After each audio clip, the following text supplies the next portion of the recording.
Okay, sir, we are live. We can begin. Good afternoon, seniors, friends, and upcoming talent all over India in infertility, ESAR, and various fields. We are in a time of crisis with coronavirus creating a real havoc all over the world and also in India. We have a lockdown which is essential for us to restrict the spread, and also do our responsible duty towards the patients and the country.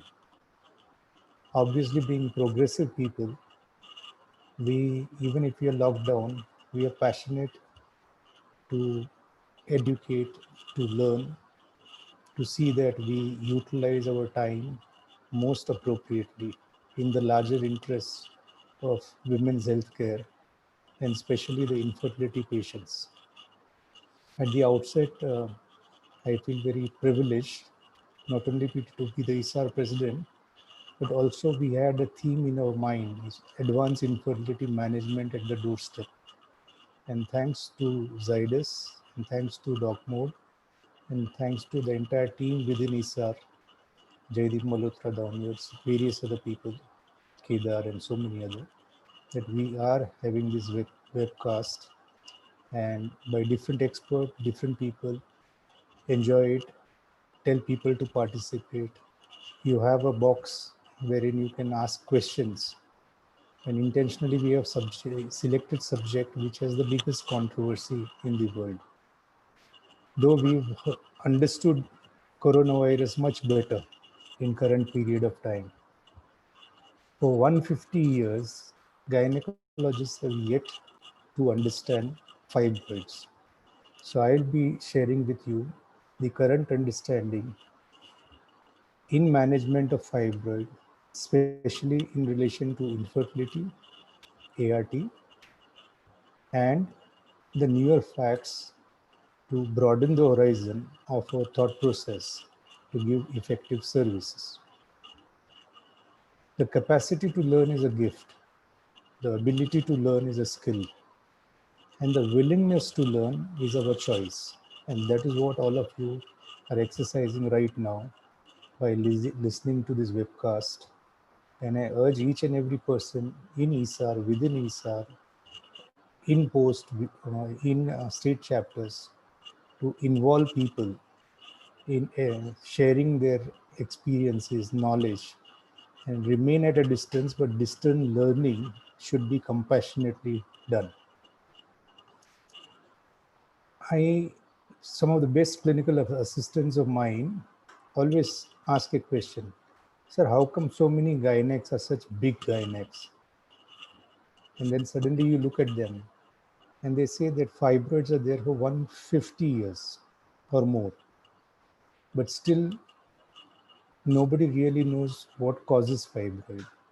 And how do we call as a great endoscopist or ART person when we don't know what is the growth rate of fibroid? And how do we define when we are not even sure whether fibroid can lead to leiomyosarcoma or vice versa? We don't know what predisposes you for fibroids. We don't know what causes infertility.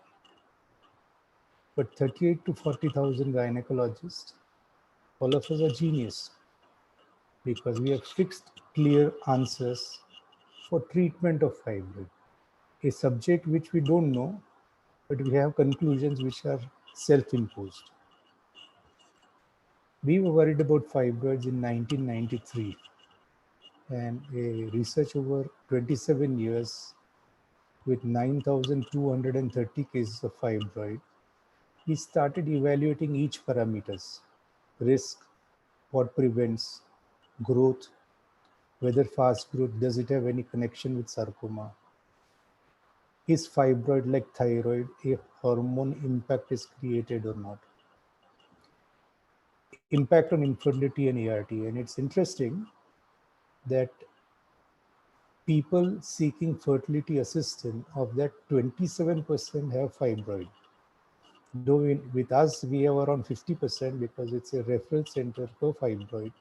and also an ART clinic.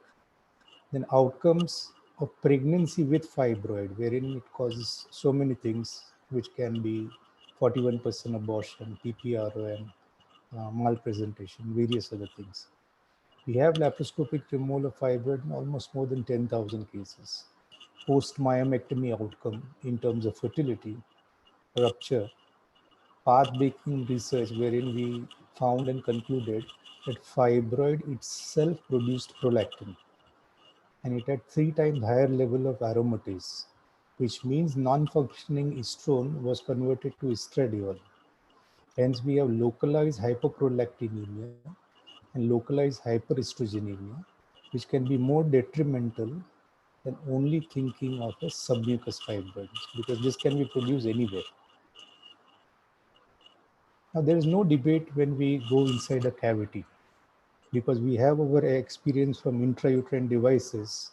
We know that anything within the cavity, for example, any fibroid of less than 5 centimeter, and even at more than 1 centimeter, cavitary fibroid increases pregnancy rate by 66 to 70% and increases the live birth rate.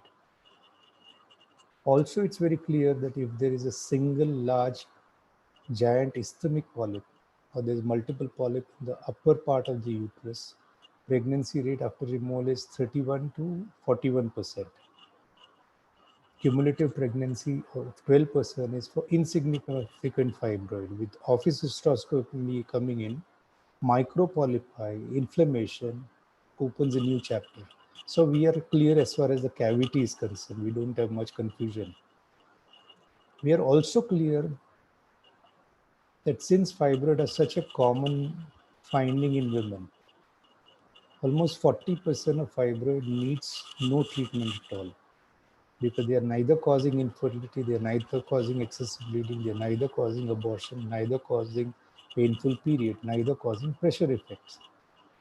When it comes to medical management, it's a little bit of a clarity we have to understand. Okay, no medical treatment treats or removes fibroid. It treats the symptom. So for example, if you have excessive bleeding, it may control excessive bleeding. But when it goes, whether infertility, because infertility is not a symptom, it's a condition. So we have to understand that medical treatment can be useful, very limited prior to after surgery, but otherwise it has no major importance. The FIGO classification of leiomyoma is grossly accepted. Intracavitary type 0, type 1, type 2, intramural partial or intramural, then type 3,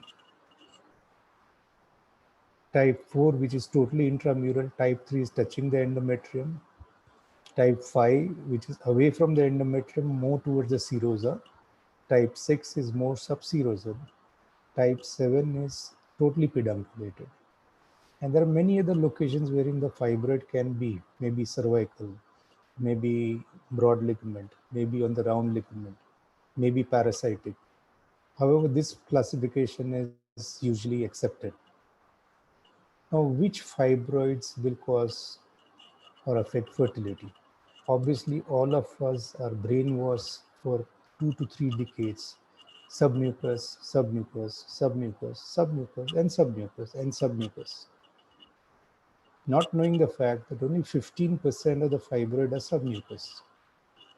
85% of the fibroid are in the remaining part of the uterus. So fibroid which can affect fertility can be type 0, type 1 which are cavitary, type 2 which are projecting in the cavity, type 3 which is touching the endometrial cavity, type 4 though intramural, 4 centimeter is preferably the intramural one should be removed, and sometimes there can be a combination between 2 to 5.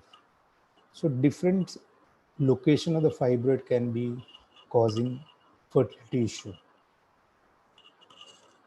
Does fibroid cause infertility only by distorting the endometrial cavity? And the answer is no. Fibroid has a pseudocapsule, and that pseudocapsule has a neurovascular bundle. So each fibroid, irrespective of the location, generates myometrial peristalsis in an altered fashion. So altered peristalsis, distortion of the endometrial cavity, and fibroid can affect the vascularity of the endometrium, which means there can be venous congestion, there can be disorganized vascularity, there can be many changes wherein the vascularity becomes toxic and doesn't allow implantation to take place. Beyond mechanical factor, endometrial receptivity marker, not only in submucous fibroid, but also in intramural fibroid, the HOXA10-11 gene. These genes, if the fibroids are present, they are not allowed to express, and it affects the endometrial receptivity. So what does it matter? Is this the topographic location or the size or total anatomical layout of the lesion, the residual myometrial wall, junctional zone derangement, or is the lesion relevant to the symptoms? Now this is symptoms is excessive bleeding, etc. Infertility doesn't fit into this symptom. So we have to understand that which fibroid can be the sole cause, which fibroid can be enough contributory cause for infertility, or for patients who are keen for fertility, can lead to abortion or can lead to other problems with respect to pregnancy. Now, very often, fortunately, most of the gynec do their own sonography. I remember Professor Hemant Shah when I learned sonography way back in 1985. And I'm thankful to Sonal Panchal for sharing her depth of knowledge of imaging. We have to have 3 dimensions. Very often, a laparoscopic surgeon goes to remove a 5 by 7 centimeter fibroid.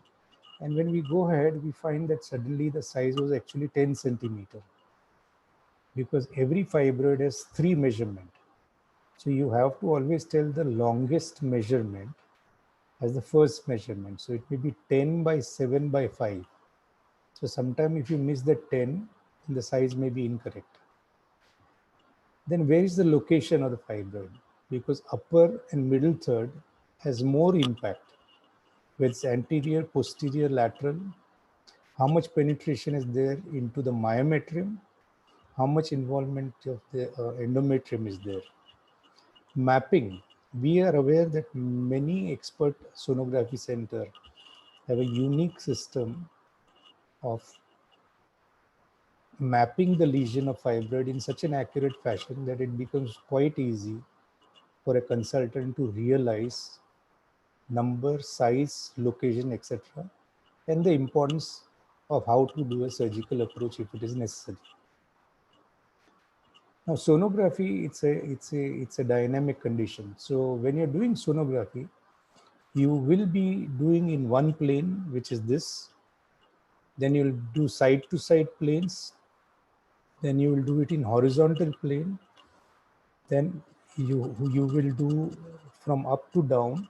So you are not only seeing the location of the fibroid, you are seeing how far it is from the endometrium or how close it is from the endometrium, how many number, whether more on anterior, more on posterior, more on right side, more on left side, and not to forget an occasional large one which may be even in the broad ligament. So sonography is an essential part of evaluation of what you will do and how we will manage the fibroid. We always talk about the endometrial lining and we forget that how much of the myometrium is left beyond the fibroid is also important. So we have to have 2 measurements, one size of the fibroid, 3 dimension, then away how much far from the endometrial cavity and how much of myometrium is there above the fibroid. This is very important for surgery and we'll be explaining you how and why. Obviously, it's not only the size of the fibroid, but the echogenicity, which is very important. And in echogenicity, you will see usually it's a hypoechoic area. Unlike one which you're seeing down, you can see nice degenerated changes in the fibroid, or there can be calcification, or there can be liquefaction, or there can be some hyperechoic area, and you start thinking whether if there are more hyperechoic area, all of us have gone for a laparoscopic myomectomy and accidentally come across maybe an adenomyoma. So the next important thing is the type of vascularity, whether it is a parasitic like a peripheral blood supply, which is usually there with fibroid, or whether there is within the lesion enough of vascularity. So this can give you an idea whether you are dealing with adenomyosis or fibroid, which is very important because the prognosis in fertility drastically changes if it is adenomyosis. You will anytime prefer a fibroid over an adenomyosis. Obviously, a polyp is seen here, which should not be missed because it has its own importance. Elastography, though not popular everywhere, is useful in differentiating a fibroid and adenomyosis because one is generated as a fibrous response to any insult or injury, and the other one is a disease within the myometrium entire at all, which may be right from serosa to the endometrial area. Junctional zone is very important as far as adenomyosis is concerned, but it's not less important. As you can see over here, when we are eyeballing, as we call in sonography, so you'll see whether the endometrium is touched or not. If you see closely, the endometrium is not involved, but the junctional zone, though it is a fibroid, there is some impact on the junctional zone, which is more in adenomyosis, less in fibroid. Intracavitary distortion, and most important, people who have undergone myomectomy has a reduction in mid-trimester miscarriages from 22% to almost 0%. This is translated into an increase in live birth rate from 23% to almost 52%. Now, all of you who have a question can always put a question in the question box. You need not wait till the end because I will give a lot of time for questions. That's my primary job. So I'm keeping my talk precise and more to the subject. Fibroid, if it is touching the endometrium, may affect the implantation. However, those because of the pseudocapsule and compromise in vasculature, which can be venous congestion or disparity in blood supply, can affect endometrial receptivity. So there are many more things than just merely thinking about this submucous part. We mentioned about prolactin, we mentioned about aromatase. The neuroendocrine biological role of the fibroid pseudocapsule is very important. As a good surgeon, we always try and protect this neurovascular bundle because when the healing takes place, the myometrial peristalsis re-establish, and the endocrine function of any structure depends on good healing. And obviously fertility improves after a good myomectomy. Invariably, if you follow the principles of surgery, whether laparo or open, you will land up in the right plane and you will do a justice to any given patient. Now, it's very important that for years we have been telling it's not only that submucous fibroid is causing problem. Now, we have so many evidences to suggest that any fibroid situated anywhere, not necessarily submucous, the HOXA gene 10 and 11, it's not allowed its expression. The leukemia inhibiting factor, beta-3 integrin, all this affects the endometrium. Leiomyoma itself secretes transforming growth factor, which is very useful in endometrial receptivity. So when you remove the fibroid, the HOXA genes can get ability to express. And when you remove the fibroid, the transforming growth factors will reduce its nuisance on the endometrial receptivity. There are Of course, some of the indications for myomectomy are accepted. For example, a submucous fibroid of 2 to 5 centimeter. Most of the people are in agreement because out of 38,000, 40,000 gynecologists we have, how many of you have ever come across during cesarean section a fetus and fibroid inside the uterine cavity? I'm sure there may be hardly 1 or 2% because it doesn't allow so. Intramural fibroid of 4 centimeter in size, more than 3 years of infertility, or you're taking for ART is definitely an indication. A large fibroid altering tubo-ovarian anatomy. Now this, for decades I failed to understand that how do a PV and TVS tell you about tubo-ovarian relationship, because it's only depicted on laparoscopy. Multiple large fibroid. You have a patient who is 27-year-old, which is having 26-week size, multiple fibroid. There are problems of space. Large problem causing hydronephrosis. And there was a gynec, I remember, who had a large cervical fibroid and had a cesarean for an obstructed labor.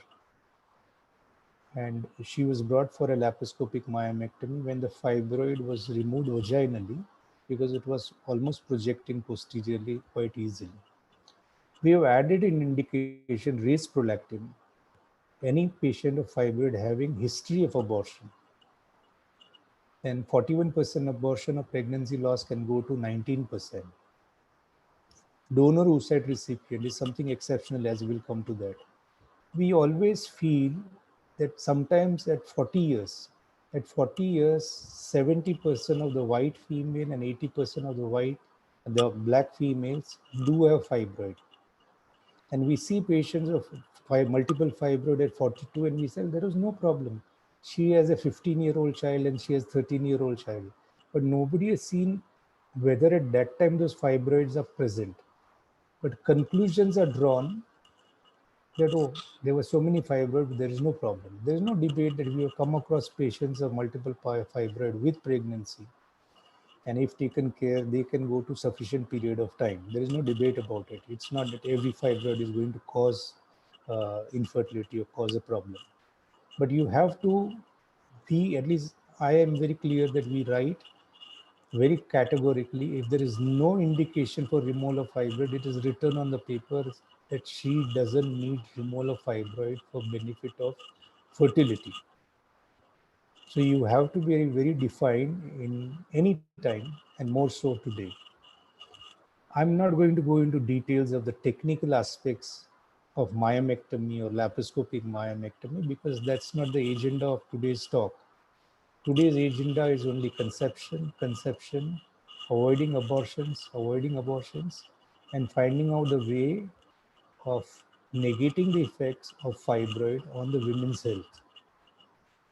So in our group of patients, we had 50% plus infertility patients. And post removal of significant indicated laparoscopic myomectomy, 42% pregnancy rate. Scar rupture 0%, not the platform to share how and why, but 31% normal delivery, especially if there is no posterior or large incision on the uterus. We are at present fortunate to have the largest study of in-bag removal of fibroids. To be precise, 273 myomectomies of different size, varying from till as big as 20 centimeter till as many as 13 fibroids or 14 fibroids. And also the same issue comes when you are removing a large uterus with a fibroid. The issues of morcellation are same. So we have the largest series of visual controlled in-bag morcellation, and we'll emphasize its importance not only in India, but in the world, and especially in infertility patients. I'm going to show you only a one video clip. And that is primarily because this was a patient who came from Melbourne. And being an Asian, she was told, probably there's some unknown disease you're having. You may be carrying either some big tumor. There was nephrostomy done. and they told probably there may be some tuberculosis, there may be some chances of sarcoma or some malignant change. We went ahead, we saw the patients, we evaluated, and we found that she had 6 centimeter, 8 centimeter, and 11 centimeter fibroid. Her AMH was decent. We planned the laparoscopic myomectomy. Again, it's not important to go into details of laparoscopic myomectomy. The moment when I lifted this huge 11 centimeter fibroid from the pelvis, the pelvic assistant, she immediately told me she's pouring urine. Now, I'm not showing this surgery only just to show surgery. I'm very happy and proud that India probably has best vaginal surgeon, best ART experts, best sonologists, and best people to remove fibroids, best people to do laparoscopic suturing, and no other country can match.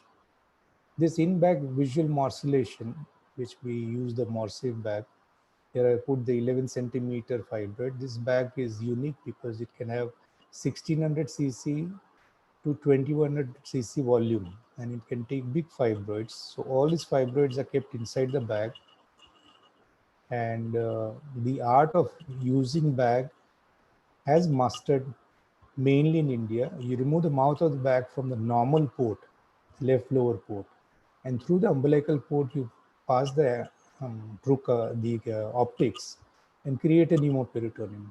So the entire peritoneal cavity is now replaced by the bag. So not a drop, not a tissue, not any cells will spill. Though all steps of myomectomy done in open method from step number 1 to 5, open or laparoscopy are the same. Spread can take place, or a sarcoma can be spread even before starting. But morcellation was blamed because of its spinning. So we started working on this bag from 14th May 2015. We removed this, we stented, though the stents were not needed. We also removed the nephrostomy which was there. And obviously she came from Melbourne. So she went back within 7 days back. I told, if you have any fertility problem, then Melbourne is probably the best place to get treatment. We have young patients, 26-year-old with large fibroid, hemoglobin which is low, which we can correct with FCM. And that's the ureter, not the inferior vena cava. That's the back pressure on the ureter. So we're not talking about removing of small fibroids. And that's the VVIN needle, wherein we inject dilute vasopressin after informing the anesthetist. We'll not go into details of the steps of this removal. But once we finish this removal of fibroid, we pass a DJ stent on the left side. And when we saw back, this was the outcome. So we are not talking about only small fibroid. We are talking about large fibroid. We are not only talking about large fibroid. We are talking about multiple fibroid, 9 fibroid, different fibroid. You are not bothered about 2 to 3 centimeters, 7, 8 fibroid, but you're bothered about a large fibroid. And all this fibroid can be parked inside the bag. The stomach-shaped tail is inserted into the umbilicus, and it has a small hole through which the optics goes, through which the cannula goes. And once you're inside, you create a pneumoperitoneum, and you find that the entire specimen is inside. So the controversy many times created elsewhere should not impart world's health, and that we are clearly seeing right now with COVID going rampant everywhere. The major concern was that there was one case after 5 deliveries had leiomyosarcoma, and she had morcellation done in USA. And that's the time from where everything started rolling back. Restriction on morcellation, a black box warning, companies stopped making morcellation. We are Indians. I always feel that whenever there is a problem, rather than wondering about the problem, solve the problem. So we started solving the problem by removing each and every fibroid on 14th May 2015 till date in a bag under vision. We have a large published data which has equal number of cases, which were originally 360 on both the arms. Now it is much higher than 360, almost 470 patients we have in one arm, wherein we are removing in bag, and in another one wherein we have compared with removal without the bag. And it definitely imparts much more safety, not necessarily in case of sarcoma, but reducing leiomyomatosis, reducing port site fibroids, which is a bigger concern than leiomyosarcoma. We have told in 1990s fibroid doesn't turn into leiomyosarcoma. We have told in 2000 plus. We had two Foxy focuses, both focused on fibroid. Now further to add to this, 71 cases of leiomyosarcoma evaluated in cancer institutes in Vienna over 24 years, not a single one started from fibroid.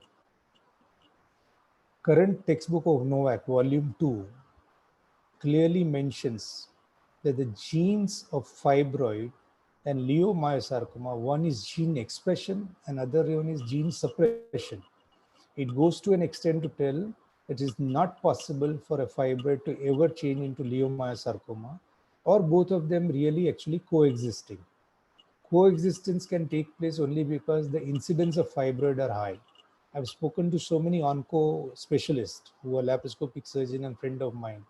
Usually they have in their career either 3 cases or 4 cases of leiomyosarcoma. So don't panic too much about leiomyosarcoma.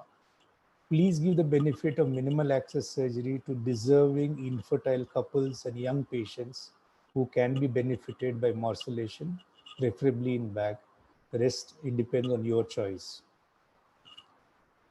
We started working a lot related to infertility from 1999, and along with our center, St. Thomas Assisted Conception Unit, had this study done more or less at the same time, wherein we had a 5 centimeter intramural fibroid removed in patients of ICSI prior and compared to those wherein it was not removed. And it was found that if there was a 5 centimeter fibroid intramural, the implantation rate reduced by 9%. The pregnancy rate reduced by 11%. So removal of that improved the pregnancy rate, which went to as high as 50%.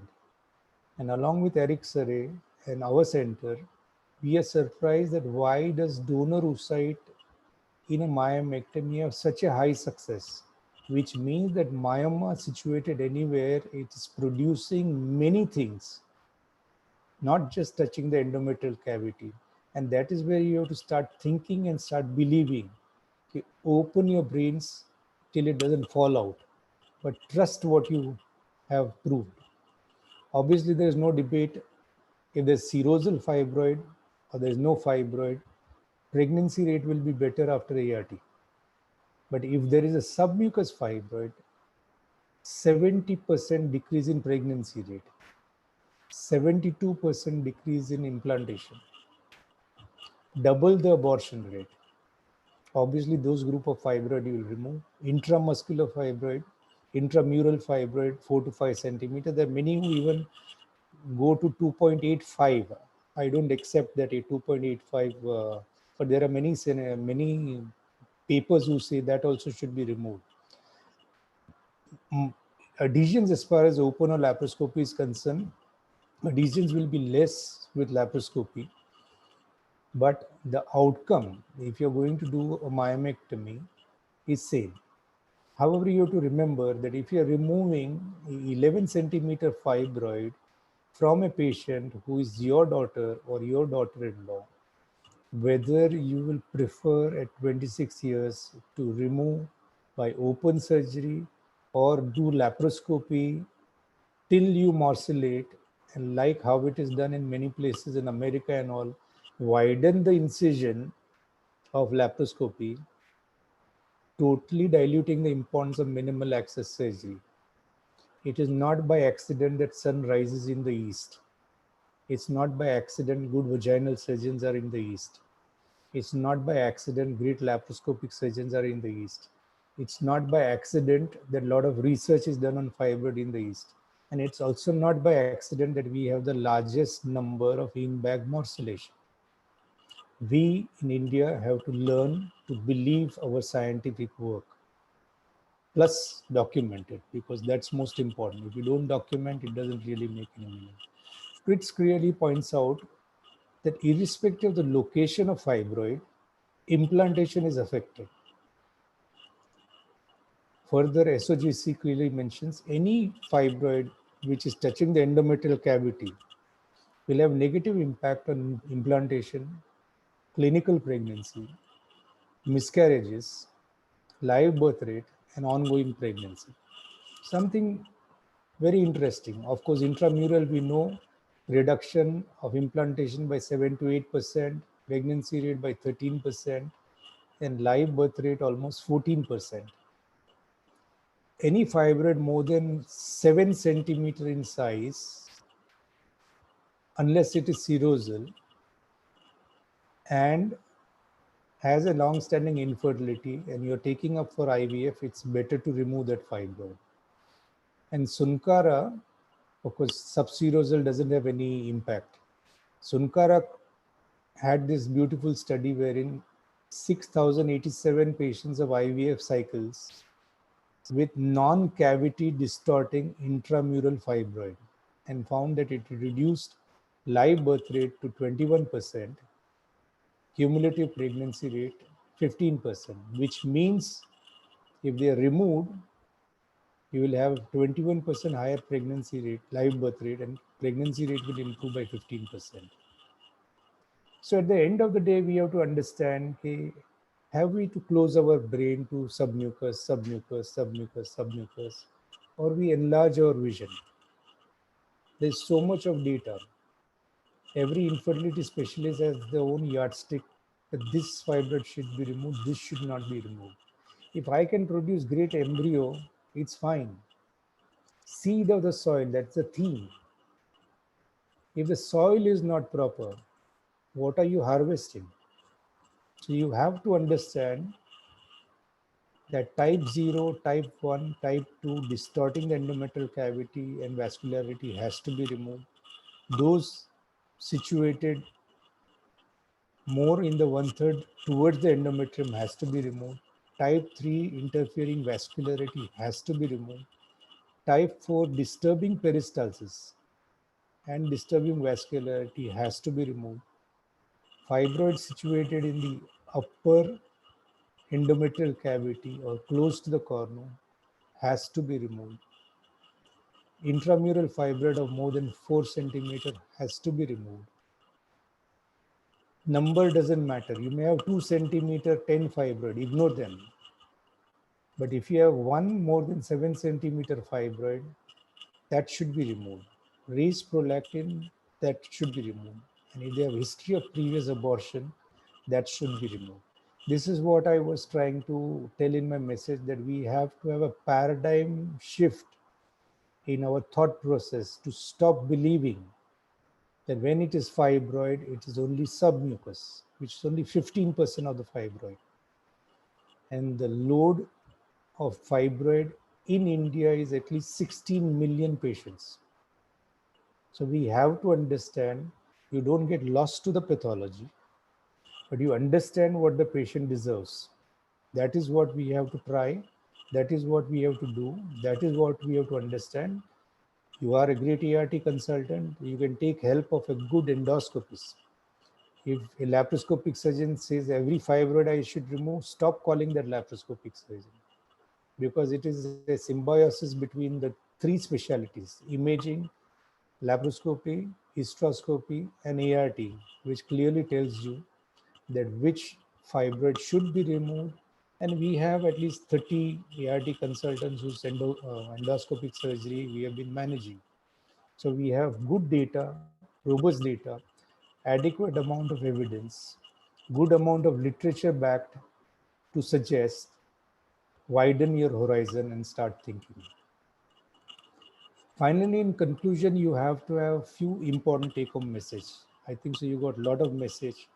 have churned in a nice controversy in the Pandora's box. There must be many questions which must be burning to all of you, and that is what we want you to generate those questions and find out this answer in during this clamp down period. 40% of fibroid needs nothing. If you have noticed, I have not mentioned anything about medical treatment because there are SPRMs, there are aromatase inhibitor, as much as vitamin D is supposed to be useful. But most of this will take care temporarily of the symptom. So not just submucous fibroid, there is an elaborate list of fibroid which will remove in infertility, which can affect the ART outcome. So you'll have your own guidelines to decide and nobody dictating you. Whether you do hysteroscopic myomectomy, there are hysteroscopic morcellator design. Just because there was one problem in America for a sarcoma which has nothing to do with fibroid, you can't subject all the patients of myomectomy not to have advantage of minimal access surgery. Laparoscopic surgery has golden standard with skilled hands in India, males and females, extraordinary endoscopic surgeon. 10% recurrence if there are multiple fibroid, 5% if there is a single fibroid. You have to understand there is no problem in doing an open surgery. But if you do one open surgery, say for example 12 centimeter fibroid, you have done open surgery, and that person has recurrence after 4 years. So how often you will keep doing open surgery? So it's much more beneficial to switch over to an endoscopy mode till within the limits of the skill and expertise of each person. Post-myomectomy rupture, we are not worried. In fact, laparoscopic suturing of myoma bed is superior than open, proved by American, certified to Indian endoscopists. So please believe in your hand, please believe in your skill, please believe in what is going to happen. A cesarean section also can rupture, but laparoscopic myomectomy scar can have 15 times less chances than classical cesarean and 3 times less than lower segment cesarean section. Medical treatment may be considered when you want to build hemoglobin. A patient is not ready for surgery. A patient doesn't need surgery. ART obviously is complementary because ART is the biggest revolution for advanced infertility management. I would go to say an understanding of infertility is not IVF and ICSI. Understanding of infertility, whether with fibroid, whether with PCO, whether with endometriosis, whether with so many things, is putting your brain together in trying to understand the couple together, to understand the pathology, to understand the possibility of conception, to understand each and every minutest aspect whereby you can give the best possible service to the patient. Finally, I believe because of my beliefs. Now, don't doubt your beliefs. In India, you challenge your belief till it becomes ultimate truth. Remember the underdeveloped India, and I'm very proud of being Indian because private wealth worth of India is sixth largest, $8.5 trillion. We are the second largest country to produce food.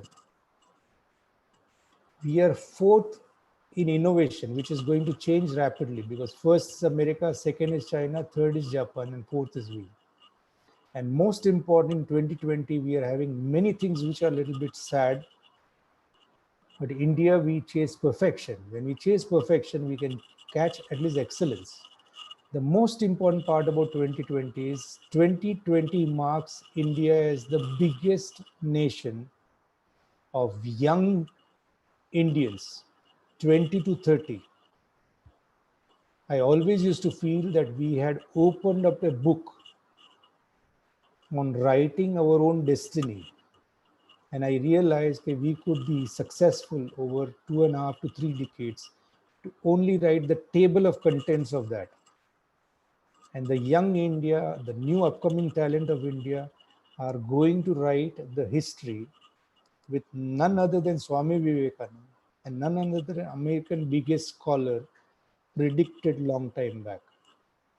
We have to take all these webinars in a serious fashion, interact with every speaker, and ask what ESAR can do for you. We are always ready to share, interact, learn, unlearn from anybody. Thank you very much for your presence and patient hearing. And you can shoot as many questions as you feel like.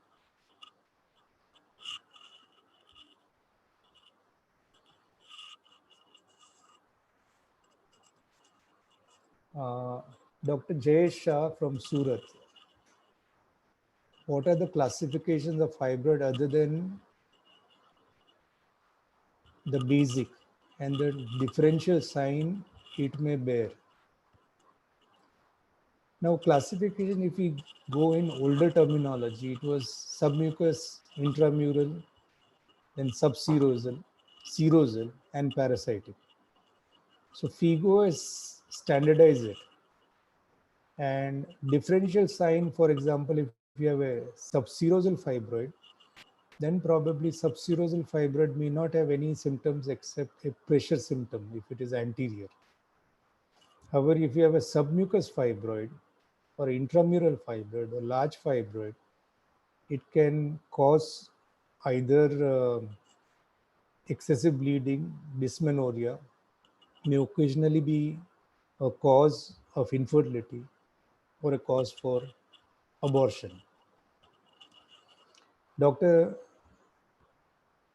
Sharat Pandey from Delhi, what would be probable signs of fibroid shrinking? Now, this is a very good question because I mentioned in our research, we found that the actual growth of fibroid, you will be surprised that it is 0.4 to 0.6 centimeter in 2 years. That's the actual growth of fibroid. So if it is growing more and fast, it has no connection with leiomyosarcoma. Sometimes there can be degeneration, sometimes there can be other changes. But the fact that signs of fibroid shrinking is a very common thing. We have many patients who are picked up in a routine health checkup, or they occasionally do come down with a tumor which somebody has suggested it's very dangerous. And so when you have seen an asymptomatic fibroid, there are many medicines available, the SPRMs, mifepristone, etc. The size of the fibroid or recurrence fibroid increases as the age advances. But if the fibroid is asymptomatic, shrinking of the fibroid classically is seen funnily in pregnancy. In the first trimester, the slight increase. In second trimester, it stabilizes. In third trimester, it shrinks. And after delivery, it shrinks still more. So size, if it is shrinking or not shrinking, if it is static, if the growth per year is not more than 1 centimeter with no symptoms, please tell the patient not to panic. Tell them that they can come back and tell them categorically a well-diagnosed fibroid is less likely to be leiomyosarcoma because leiomyosarcoma, there are no methods by which anybody in the world can diagnose. But the joke about leiomyosarcoma is after abdominal hysterectomy with bilateral salpingo oophorectomy, you can get pelvic leiomyosarcoma from a blood vessel. So they are two different conditions, and I think so you should not mix between the two. Dr. Rajesh Kadam, Nagpur, suture classification in monohysterectomy. I didn't get the question, but if you're talking about sutures used in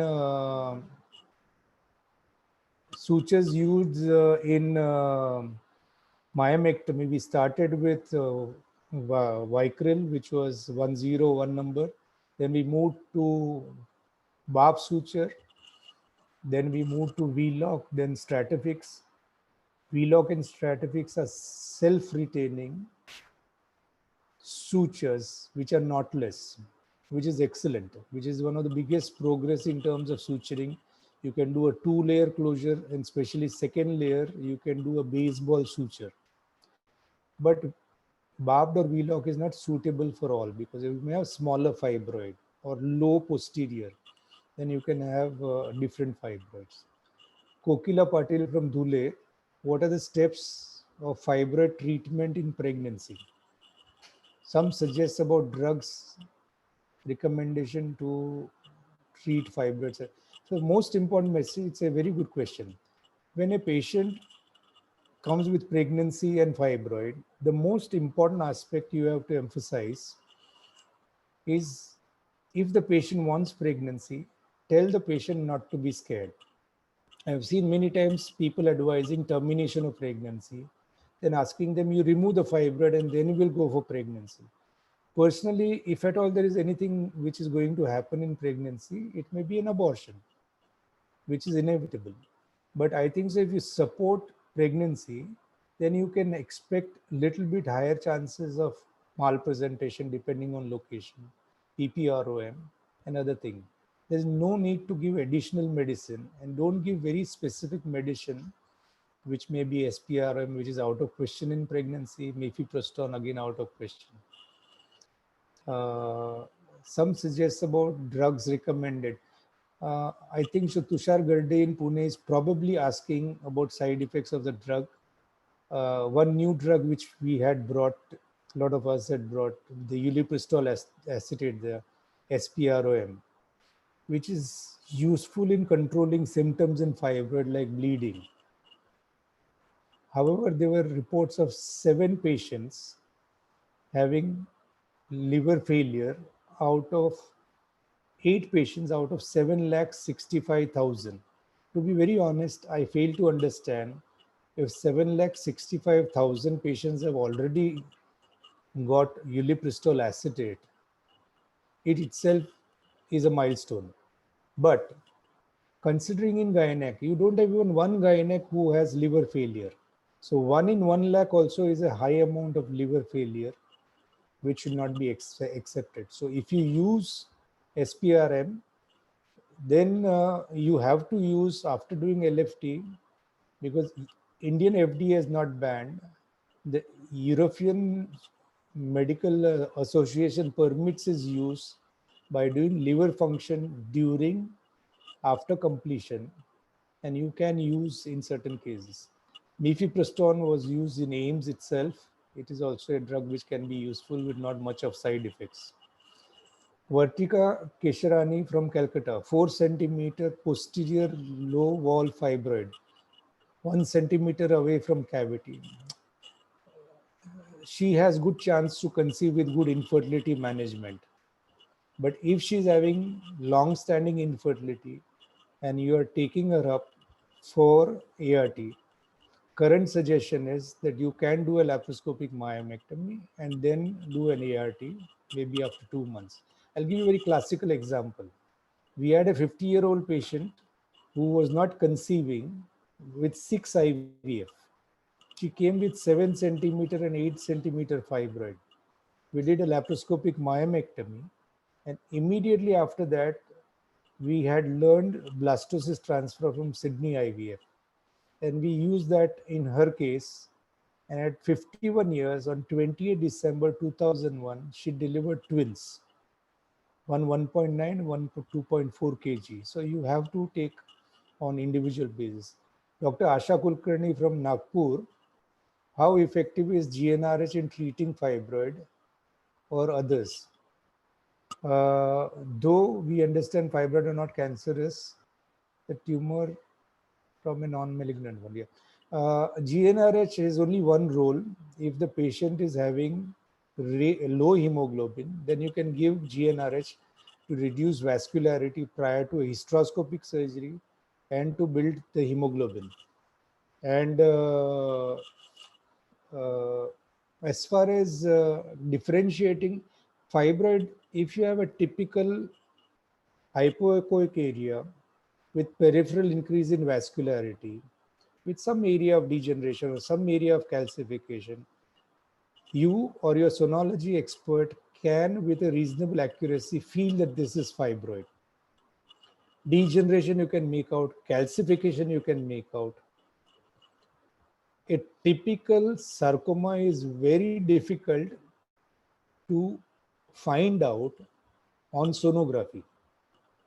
So occasionally MRI is useful, but you have to tell that most probably you have a common tumor which is usually not cancerous.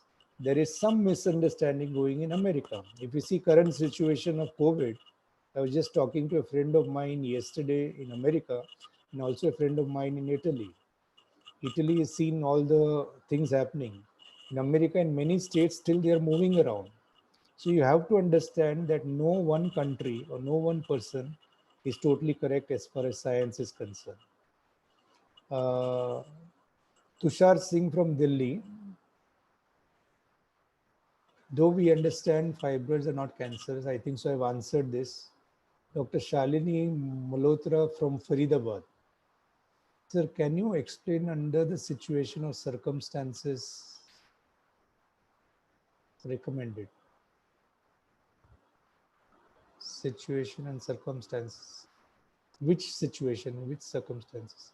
I think so if you can resend the question, I can answer. Then Arokya Virgin Fernando from Bangalore.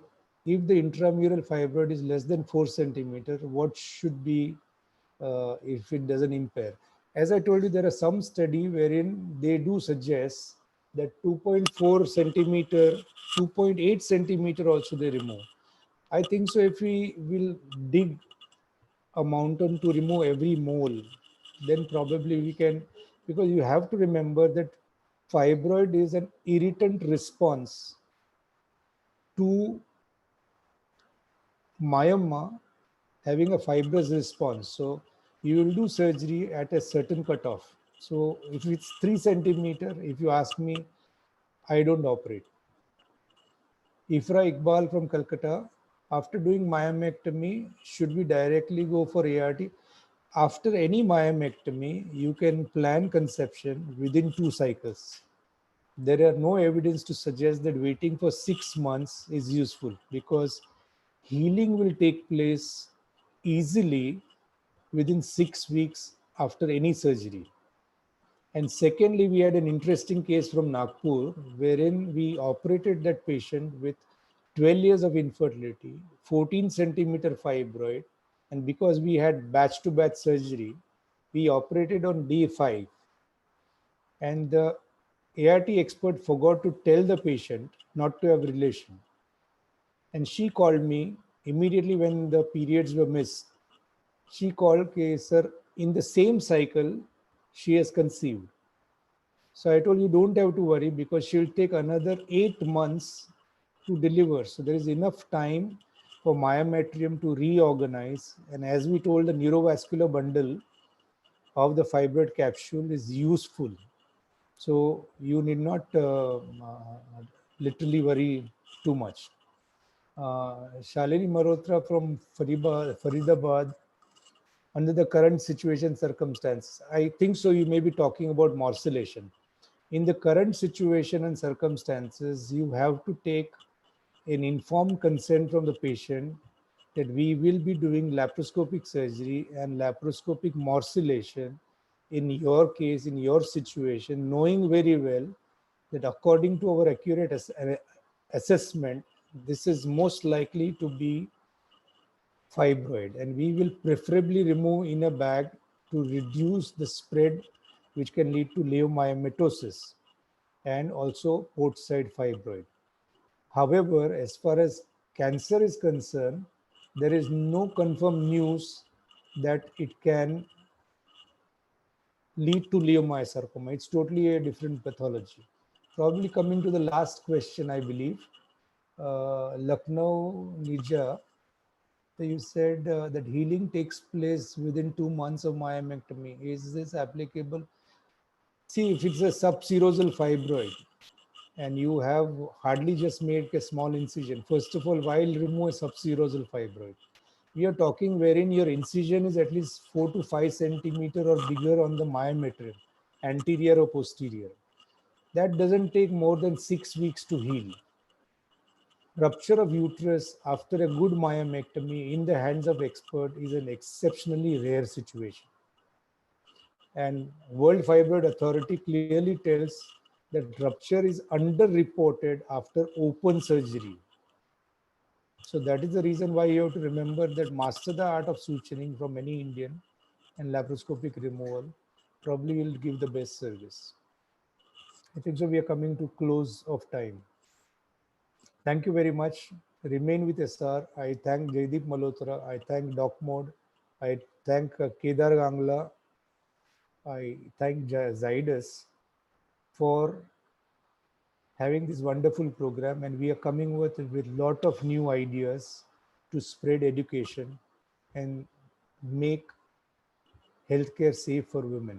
All of you remain safe, be healthy, and spread good messages. Thank you very much.